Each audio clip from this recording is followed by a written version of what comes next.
સુરત શહેરની ખાનગી શાળાઓ દ્વારા વાલીઓને ચોક્કસ દુકાનોમાંથી યુનિફોર્મ, પુસ્તકો અને શૈક્ષણિક સામગ્રી ખરીદવા દબાણ કરતોના આક્ષેપ સાથે સુરત એનએસયુઆઈ મેદાને આવ્યું છે। એનએસયુઆઈ પ્રમુખ માજીદ પટેલે જિલ્લા શિક્ષણ અધિકારીને આવેદનપત્ર આપી સમગ્ર મામલે તપાસ કરી જવાબદારો સામે કડક કાર્યવાહી કરવાની માંગ પણ કરી હતી। હાલમાં નવું શૈક્ષણિક સત્ર શરૂ થયું છે ત્યારે સુરત શહેરની અનેક ખાનગી શાળાઓ સામે વાલીઓના આર્થિક શોષણના ગંભીર આક્ષેપો વચ્ચે સુરત એનએસયુઆઈ દ્વારા વિરોધ નોંધાવાયો હતો।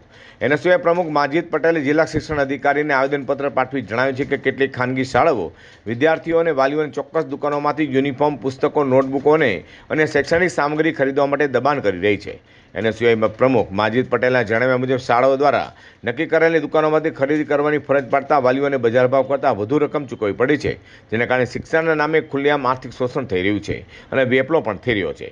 તે વાલીઓ પાસેથી મળતી ફરિયાદોમાં એવો પણ આક્ષેપ કરાયો છે કે અન્ય સ્થળેથી ખરીદી કરવામાં આવે તો વિદ્યાર્થીઓને મુશ્કેલીનો સામનો કરવો પડી શકે તેવી ભીતિ ઊભી કરવામાં આવી છે। આ મામલે એનએસયુઆઈ સુરત જિલ્લાના તમામ ખાનગી શાળાઓમાં તપાસ હાથ ધરવાની, નિયમોનો ભંગ કરતી શાળાઓ સામે કાર્યવાહી કરવાની, વાલીઓને કોઈ ચોક્કસ દુકાનમાંથી ખરીદી કરવા મજબૂર ન કરવા સ્પષ્ટ સૂચનાઓ જારી કરવાની તેમજ ફરિયાદ નિવારણની વ્યવસ્થા ઊભી કરવાની માંગ કરી છે। હાલમાં સુરતમાં ઘણી ખાનગી શાળાઓ દ્વારા વાલીઓ અને વિદ્યાર્થીઓ પર દબાણ કરવામાં આવી રહ્યું છે કે શાળા દ્વારા દર્શાવવામાં આવે અને જણાવવામાં આવે તે સ્થળેથી પુસ્તકો અને યુનિફોર્મ લેવામાં આવે। આ તો કયા શિક્ષણ માફિયાઓનો નિયમ છે અને કઈ શિક્ષણની નીતિઓ એવો અપનાવી રહ્યા છે કે વાલીઓ અને વિદ્યાર્થીઓને આર્થિક રીતે લૂંટવાની કોઈ ધંધો બનાવી દીધો શિક્ષણ।